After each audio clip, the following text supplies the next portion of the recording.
Welcome back to the show. We've already had our opening talk from our keynote speaker, and it's time to get on the day and move to the next discussion. Now, it's kind of interesting because that first discussion, there's a lot of talk about, what to do in a modern setting, how to communicate with people, how to integrate, how to get leadership on board.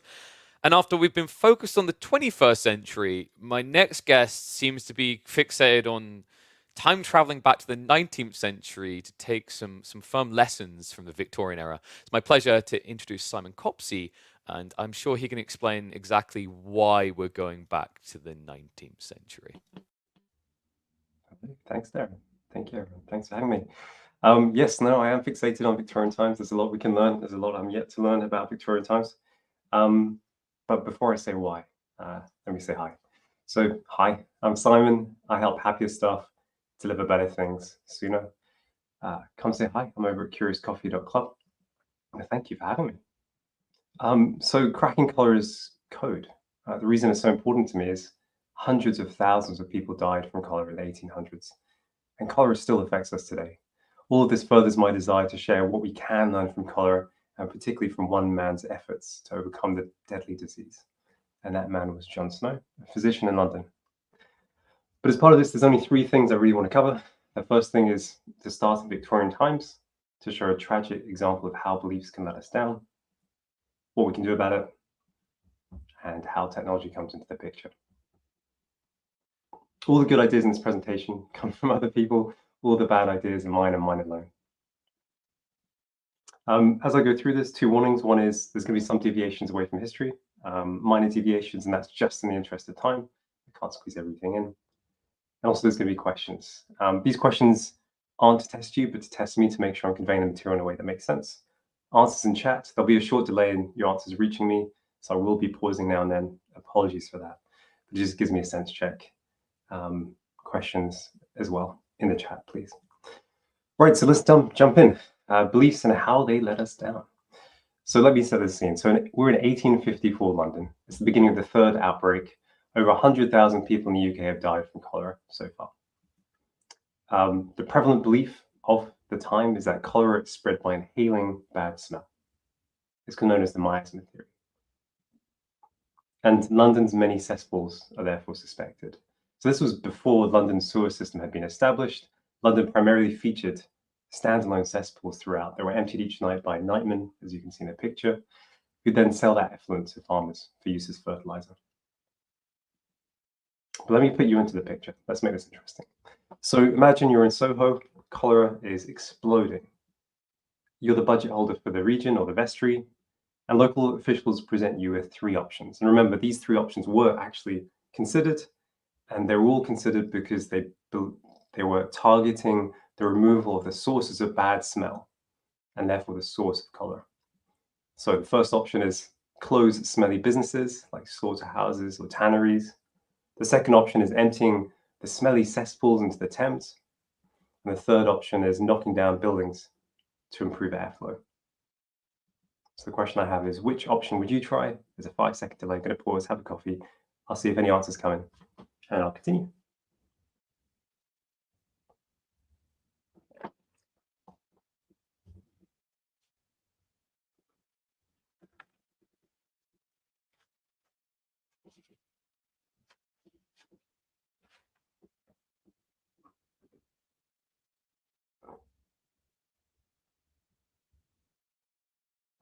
It's perfect time for me to have a coffee break. If not, I have one up my sleeve. If there is too much of a delay, but we shall see.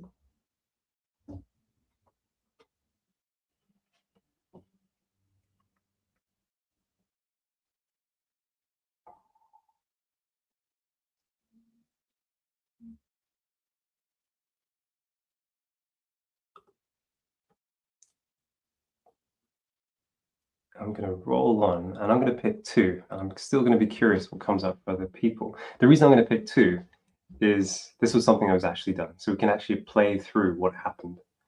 And the way that I'm going to play through what happened is I'm going to use a cause and effect diagram. This particular flavor is a current reality tree from the theory of constraints. And it will allow us to see how things played out through eyes of the people at the time. I like it because it's dead simple. The way to read it, although I'll narrate it, is an arrow is an if-then clause. So if the lamp is not plugged in, the lamp will not turn on, if then. And a circle is an and clause. So if it is raining and if I am outside, I'll get wet. Right, so if you walked around in 1850s London, three things you'd notice. The cesspools were overflowing, bad smelling sewage was exposed onto the streets, and outbreaks were sudden and widespread. Even if we just look at some of this in isolation, we can start to see some cause and effect relationships. So if cesspools were overflowing, that might be why, or one reason why, bad smelling sewage was exposed on the streets. There's something really important about London at the time, which was that London's population had exploded. Lots of people were moving from the countryside into London over the previous years. And with that being true, and also London continuing to rely on these standalone cesspools, that was the reason why cesspools were overflowing. Huge population increase, relying on these small cesspools. The nightmen just couldn't keep up, couldn't empty them quick enough, so they started to overflow, and bad smelling sewage was exposed. Also, as I said, the miasma theory was that cholera spreads via bad smells alone. And if that was the case and there was bad smelling sewage on the streets, that's why they chose to empty the cesspools into the Thames. But also, if cholera spreads via bad smells and via bad smells alone, by default, all water is safe to drink. And if the Thames is the cheapest source of water in London, and all water is safe to drink, the water company is going to source water from the Thames. But also, if all water is safe to drink by default, because cholera spreads only via bad smells, then water companies won't filter that water because they have no need to. And it's when these three things come together, that cesspools are being emptied into the Thames, water companies are sourcing water from the Thames and not filtering it, that I get rather concerned. And Arthur Hill Hassel put it really well. He said, the inhabitants of the metropolis are made to consume a portion of their own excrement and pay for their privilege. That was the horrifying truth. So the question I have for you, and I'll probably keep this rhetorical just because of the significant delay, is what happened next? I will pause for a second just to let some ideas brew, but then I'll continue.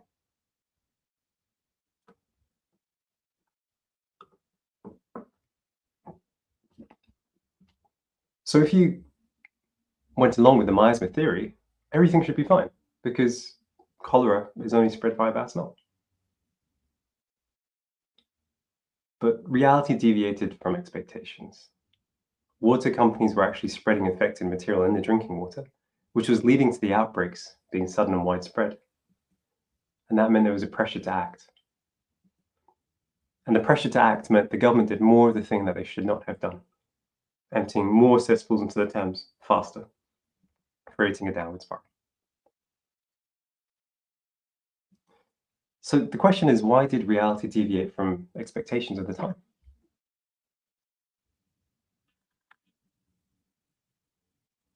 And Ed Deming puts it really well. He says, theory leads to prediction. And in this case, the belief that cholera spreads via bad smells, the miasma theory, was wrong. And this led to wrong predictions and therefore the wrong actions. So to summarize, beliefs drive behaviors. If beliefs are wrong, behaviors will at best be unhelpful. In this case, the belief was that cholera spreads via bad smells, the miasma theory. And that led to the behavior of emptying cesspools into the upstream Thames and water companies thinking it safe to source unfiltered downstream Thames water for drinking.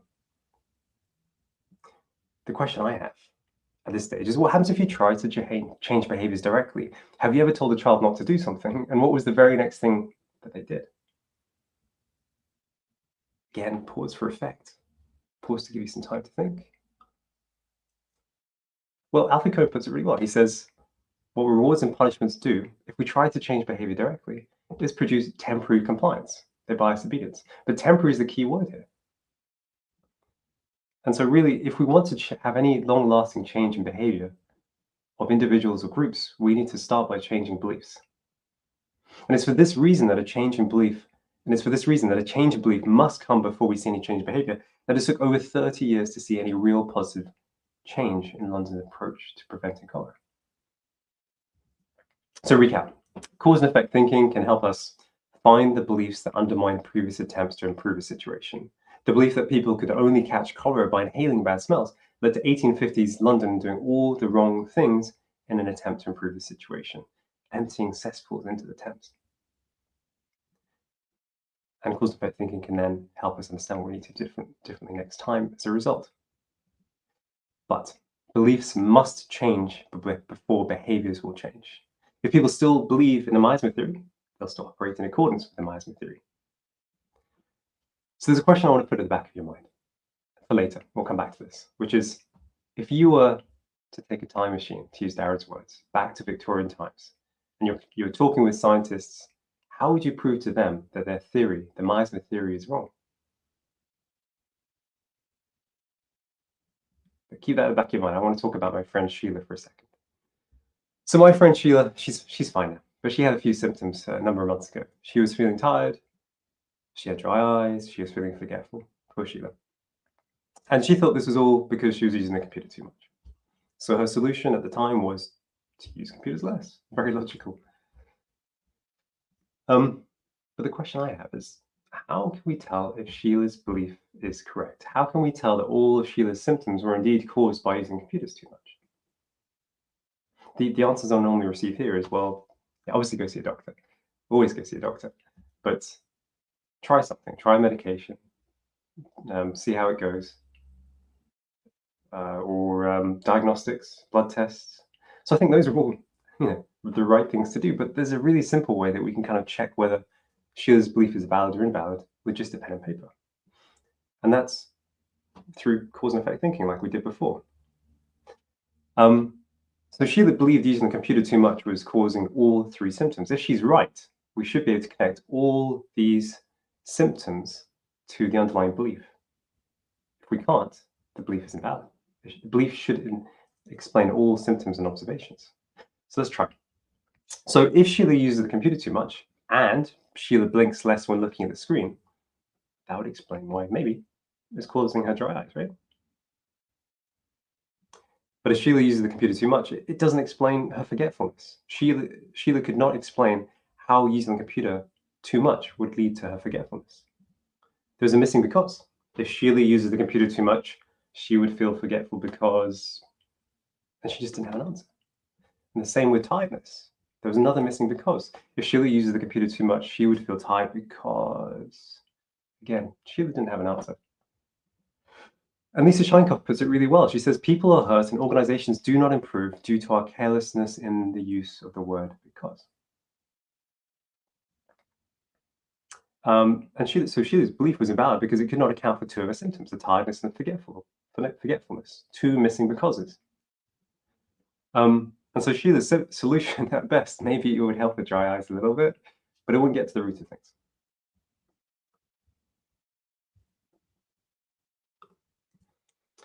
And Acock puts it really well.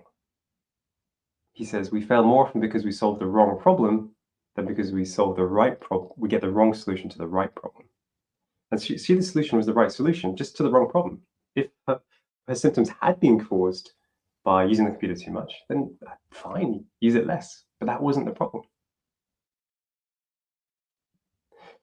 So Sheila went to see a doctor. And the doctor looked at the symptoms and said, oh, I think you might have an underactive thyroid. Which would mean that you have reduced thyroxine hormone in your blood, meaning your metabolism would slow, leading to these things I can't even pronounce, which would then connect with all three symptoms. It would explain all three symptoms and observations. And if Sheila takes the thyroxine hormone, it would balance the metabolism, and everything, all the effects afterwards, including the symptoms, would start to dissolve. So recap. Valid beliefs should explain all symptoms or observations. Sheila's belief, using the computer too much, could not explain her tiredness or forgetfulness. There were two missing becauses. Whereas the doctor's belief that Sheila had an underactive thyroid could explain all symptoms, all observations. An invalid belief is likely to mobilize unhelpful behavior at best. Sheila's incorrect belief led her to use the computer less. Did it help? I think she missed Netflix.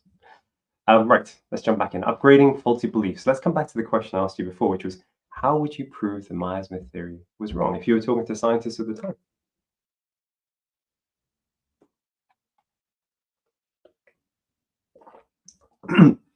So let me give you a little bit more information to help.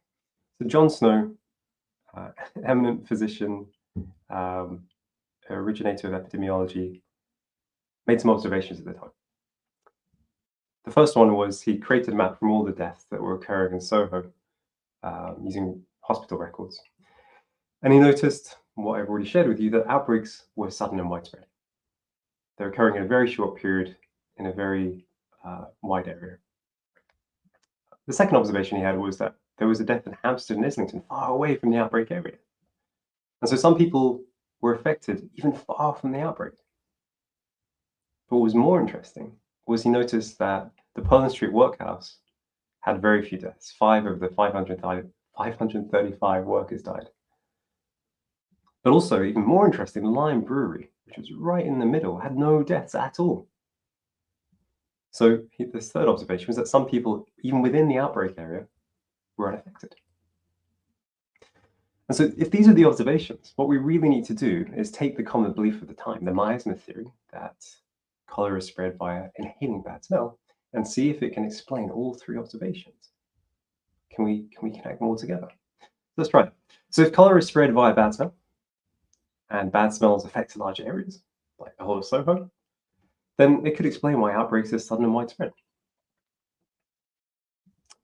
And that was leading to the actions of emptying cesspools into the Thames, knocking down buildings to improve airflow, closing smelly businesses, right? But there's a missing because. There's 2 missing because, in fact. Cholera, the miasma theory could not explain why some people were affected far from the outbreak area, far from the bad smell, and it could not explain why some people, even within the area of bad smell, within Soho, were unaffected. The Perlin Street workhouse, the Lion Brewery, largely unaffected. So what was John Snow's belief in comparison? If the miasma theory he was starting to see was incorrect through his systematic approach, what was his theory? His belief was cholera is communicated by the evacuations for the alimentary canal. What that means in simple Simon speak is cholera was not spread through inhaling bad smell, but instead spread through ingesting infected material, as we know now, because of John Snow. So John Snow saw this and tried to then scrutinize his own belief or theory by using the same logic, seeing if he could explain all the observations in front of him using his theory that cholera spreads by ingesting infected material. Let's try it. So if cholera spreads by ingesting infected material and water companies spread infected material through drinking water, taking it from the Thames, which has had all the cesspools emptied into it, and pumping it directly into homes, directly into water pumps on the streets, then that would explain why outbreaks are sudden and widespread. We're fast-tracking infected material to people. But also, if cholera spreads by ingesting infected material and water can be transported in a bottle, in food, that's why some people were affected far from the outbreak. And that's what happened in the tragic case of Hampstead and Islington. A granddaughter, or a grandmother, loved the taste of the Soho water, so her granddaughter put it in a bottle, took it up to Hampstead, they drank it together, they went back to their respective homes and they died. And so that explained that one. And finally, cholera spreads by ingesting infected material, and some buildings have their own water sources. That would explain the final observation that some people, even in the outbreak areas, were unaffected. So the Perlin Street workhouse had its own well. And the Lion Brewery, they just drank alcohol all day. They didn't drink the water, so they were fine. So given all that, what solution do you think John Snow recommended in comparison to knocking down buildings, in comparison to emptying cesspools, in comparison to closing down smelly businesses?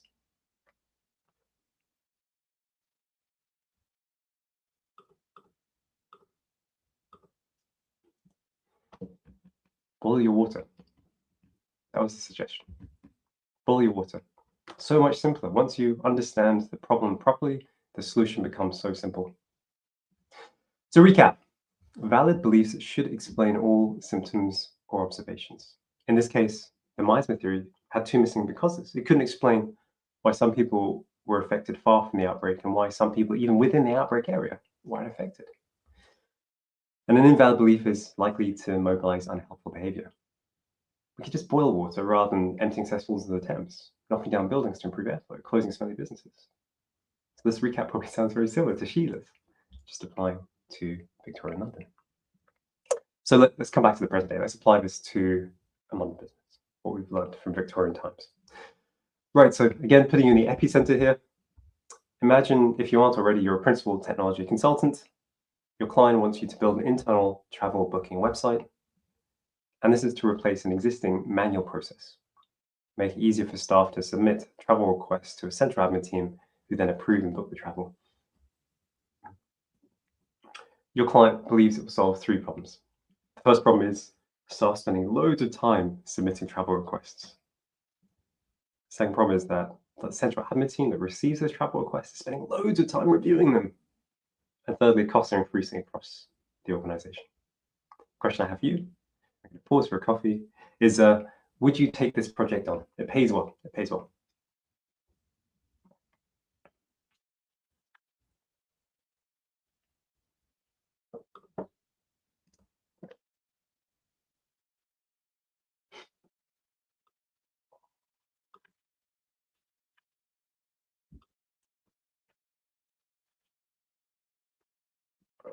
Right, let's use the usual cause and effect and see if we can get a bit more clarity. So these were the problems that the business was facing, as I mentioned.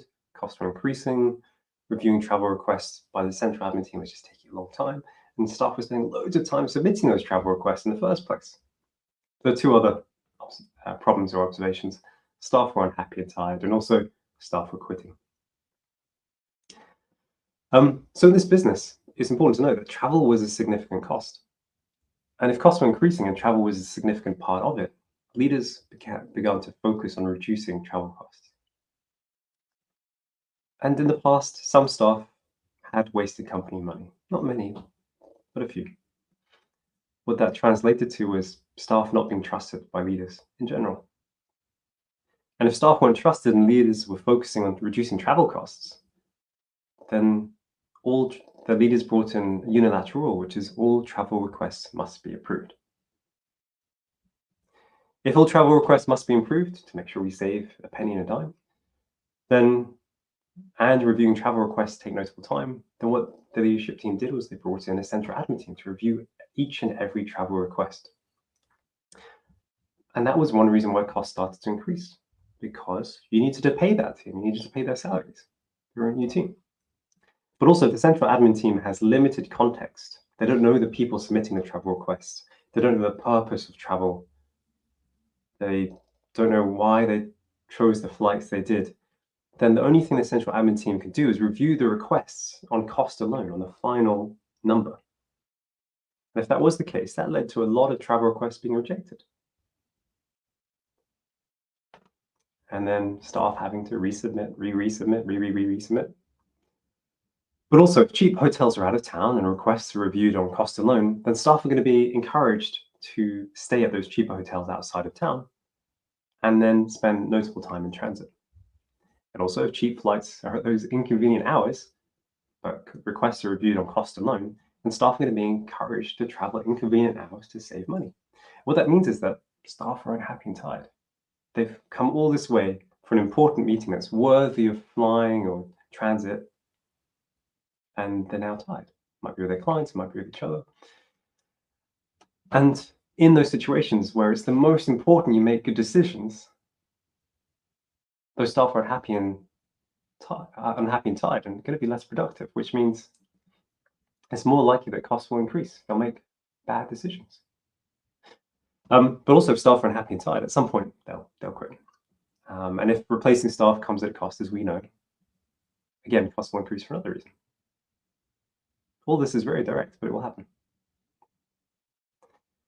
So at this stage, I tend to ask the question, if you had a magic wand and you could change one box in this diagram to change this from a really woeful, sad tale to a happy tale, what one box would you wave your magic wand at?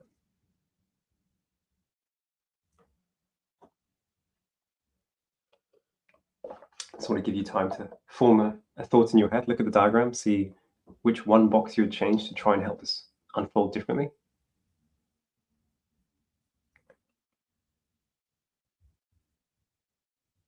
So the one I'm interested in is this one here. Staff are not trusted. I'm curious what would happen if we actually trusted staff instead, by default. And Reed Hastings puts this well. He says, at Netflix, you don't have to complete a purchase order and wait for approval to buy something. You just buy it, take a photo of the receipt and submit it directly for reimbursement. Some people will cheat, but the gains outweigh the losses. So let's not put everyone in jail because of the actions of a few, is what he says. So I'm curious what would happen if we change this to the inverse, if we actually trust staff by default. If we trust staff by default, let's play this out, then, well, we don't need to review travel requests anymore because by default, we trust our staff. And if we don't need to review travel requests anymore, we don't need a central admin team because their only purpose was to review travel requests. And that in itself, we don't need to pay the salary, so that means that costs reduce. But another reason why everything else has been removed from this page is because all of the problems and all the associated costs of the problems after that came from having a central admin team who didn't have context on the people and the purpose of their requests. They were reviewing on cost and cost alone, causing staff to travel at inconvenient hours, take the flights that weren't quite right for them, having to resubmit, taking additional staff time, staff being unhappy and tired. So by not having a central admin team, we've actually removed a lot of the side effects and a lot of the costs of those side effects, which means that costs actually reduce for another reason. Not only do we need to pay the salaries, but we don't need to have those side effects. And if costs are reducing, that means we don't need to focus on travel costs anymore because costs are reducing. It's another, and if there's no need to focus on travel costs, it's another reason that we don't need to review every single travel request. So we get this virtuous cycle just by trusting staff to begin with. So if we go back to the original question I asked you, if you were that principal consultant, what benefit would have creating a travel booking website have offered, given that there were 3 problems that the organization was trying to solve? Staff spending loads of time submitting travel requests and resubmitting and resubmitting, reviewing travel requests taking a long time by the central admin team, and costs generally increasing. What benefit would have automating or creating that travel booking website have offered? Well, I do like a tracker quote. There's nothing worse than doing the wrong thing well. Probably, I don't think it would have helped at all. But let's summarize. So the summary here is technology solidifies processes. So in this case, the technology was an internal travel booking website for staff. And that was there to reinforce the existing process in place, which was a centralized approval process for all travel. And that was reinforcing the existing behavior of all travel costs needing to be approved. And that was driven by the underlying belief that staff cannot be trusted. The great thing is as we go higher up this pyramid, you get greater efficiency. We can do things faster with fewer mistakes. But the cost of change is so high.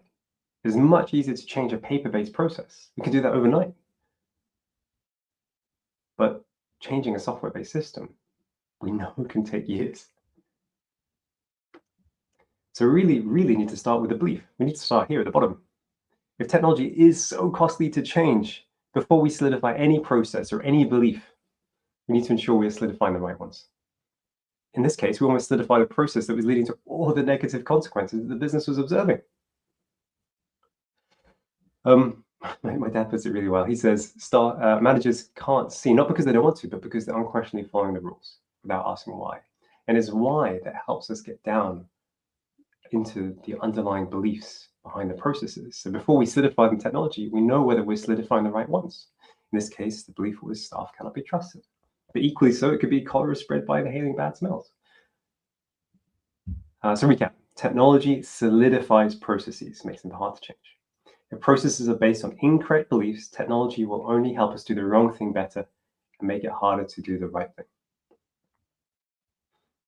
Here are some other invalidated beliefs. All beliefs that I've held at some point. I'll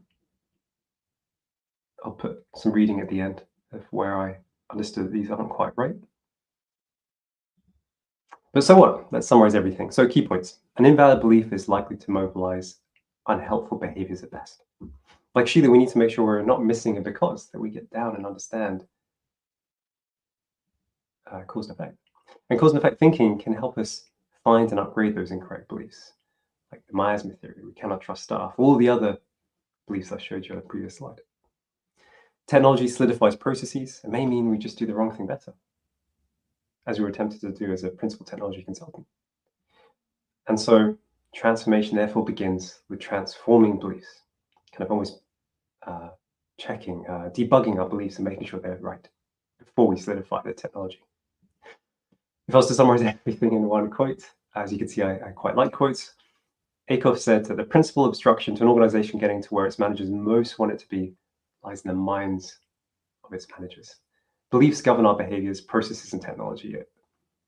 And those are the things that hold us back and stop us making progress. Before we solidify that technology, let's just check them. Now what? So these are the reading materials. They're all excellent books. They all were informed this presentation. Really, really good. Can't recommend them enough. All shattered my beliefs and assumptions for the better. I'm over at Curious Coffee Club. Please come say hi. Free book, a compilation of short articles that aims to help people understand why organizations get in their own way without realizing and practically what you can do about it. But yeah, please come say hello. But Darren, that's me. That's all I've got. Well, I don't know if that is all you've got, Simon. I'm sure we can maybe weed a little more out of that brain of yours. Folks, if you do have questions for Simon, this is the time to click across the Q&A tab and type them out, and I will definitely relay them to him. But yeah, some interesting insights there, Simon. You know, I think the interesting big takeaway for me is I love that quote from your father, right, Nigel Copsey, where he's pretty much just saying, you know, the managers don't want to ask why, like, and I wonder why that is. It's almost like just reading it, I was thinking, think like a child, right? Like when your child first starts realizing why, and they just always ask why. Oh, We yeah. seem to lose that when we grow up. And do you think it's maybe this fear of appearing wrong or incompetent? Oh, that's beautifully put, and your answer is perfect, Darren. So Goldrat, there's this really wonderful video of him, Eddie Goldrat, on YouTube, about 2 minutes of him being interviewed, and he said exactly that. He said, as kids, they ask you why, and the first thing we say is because that's the way it is. Then they ask you why, and then you say, well, because, and then they say why again. You say, go talk to your mother, right? And so we kind of break them out of this curiosity. Very early on. And the thing is that kids are so curious. They're so, they're born curious. We're all born curious.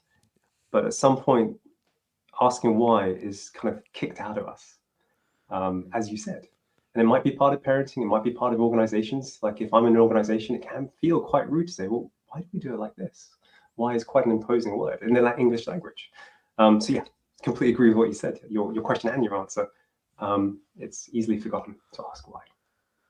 I think the other thing there is also maybe it's this element of it's very intimidating to ask why to someone in a position of power because then you feel like you're Yeah. essentially saying that they don't know, right? It's kind of Mm. like what you said there, where it's like it's just the way it is. As a parent, you're like, look, this is the way it is. You have to do Yeah. this. Respect my opinion. I think it kind of leans into that. It's not just that it's knocked out of you; it's that Yeah. you then also have this authoritarian element reinforced that you Mm. should just follow what you're being told.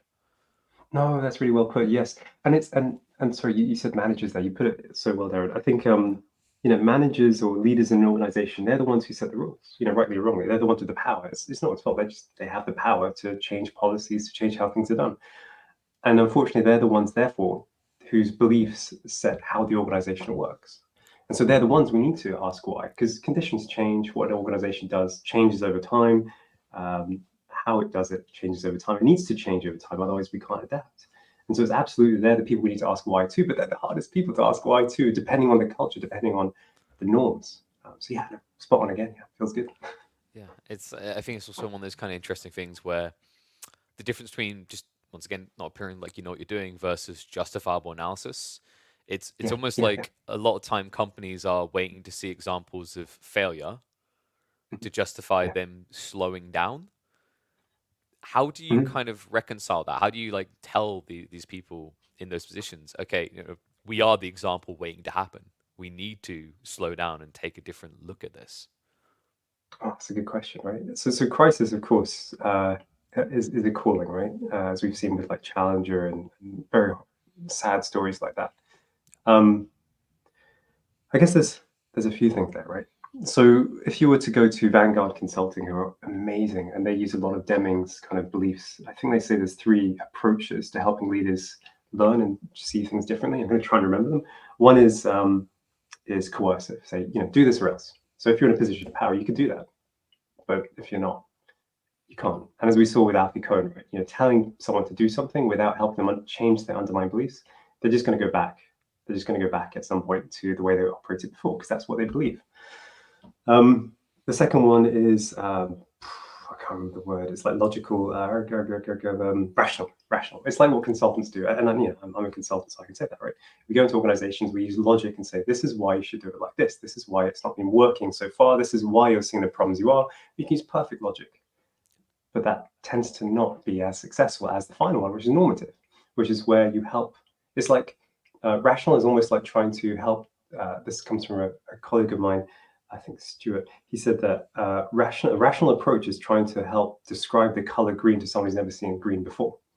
You can, but it's not the same as normative, which is where you get them to experience it.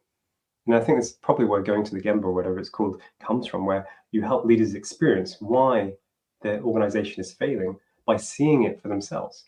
Because you telling them that this isn't working is very different from them experiencing it not working and seeing why for themselves and having their own time to come to the same conclusions you have. So that's normative, and I think that's one approach. It's always very hard because managers are so busy. It's one of the constraints in any organization. But that's another reason why I find these current reality trees quite helpful, particularly if you use them as a collaborative tool done as a group, because it allows everyone to expose their beliefs of what's not working and why.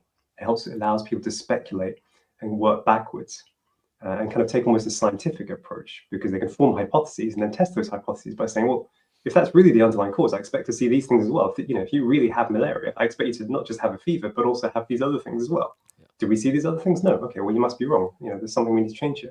And so you can kind of use this collaborative tool to come to a simple understanding of a complex system in a business, and use that to then drive conversations. And that can help. I still think the normative part is very important, because you need those leaders to come with you. They need to be leading. They need to want the change. But another thing that Vanguard or another consultancy, I can't remember which one it is, they do is, I really admire this, is they don't do any kind of change or transformation unless the leader asks them.